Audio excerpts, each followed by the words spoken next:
নমস্কার। আজকের দিনটা শুরু হয়েছে এই 8:30 পৌনে 9টা মতো বাজে এখন সকাল। তারপরে উঠেই দেখছি আমাদের বাগানটা বেশ পরিষ্কার লাগছে। মানে বাগান বলতে ফুলের বাগান। সেখানটা বাড়ির সামনেই এটা আছে, বেশ জঙ্গল হয়ে গেছিলো, ঘাস টাস অনেক হয়েছিল। বাবা কিন্তু পরিষ্কার করেছে আর ভালো লাগছে। আর যেহেতু ঠান্ডা ঠান্ডা এখন সকালের দিকে পড়ছে, ঘুম থেকে উঠে দেখছি আমার মা কিন্তু পুচকুকে একটা ফুলাতা জামা ফুলাতা প্যান্ট পরিয়ে দিয়েছে। তারপর আমি কোমরে সি সেকশনের পরে যে আমাকে বেল্টটা দিয়েছে ডক্টর, সেটা তো পরাই হয় না, কিন্তু আজকে আমি পরেছি।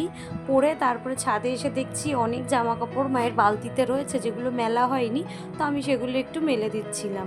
আর মেলতে মেলতে আমার একটু বেশ হাওয়া দিচ্ছিল, একটা সুন্দর শীতের, ওটা ভালো লাগছিল কিন্তু। আর আজকে ব্রেকফাস্টে খেয়েছিলাম মুড়ি আর পায়েস।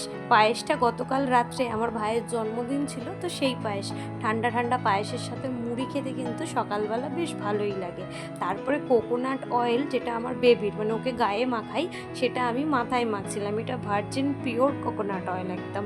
তো সেটাই একটু চুলে লাগিয়ে নিচ্ছিলাম। চুলটা কিন্তু যত্ন আর এখন একদমই নেওয়া হয় না।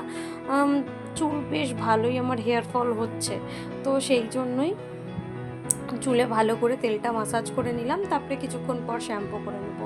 আর এগুলো কিন্তু বরফ, এগুলো হচ্ছে যে গ্রিন টি আমি খাই, সেই গ্রিন টি আমি বরফ বানিয়ে রেখে দিই, তো সেটাই মুখে ডলি মাঝে মাঝে, তো ফেসে ভালো লাগে।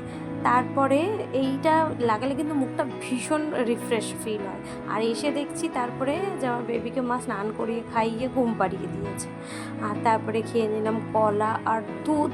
আর এই সঙ্গে সঙ্গেই আমার দাদামা এসেছিল একটা গাছ বসিয়ে দিতে, শিউলি গাছের চারা। আমার দাদামার হাতের গাছ কিন্তু বেশ ভালো হয়, তো আমাদের বাগানে বসিয়ে দিচ্ছিল। আর তারপরে আমি মুখে ফেস প্যাক লাগালাম, স্নান করলাম, করে পুজো দিলাম।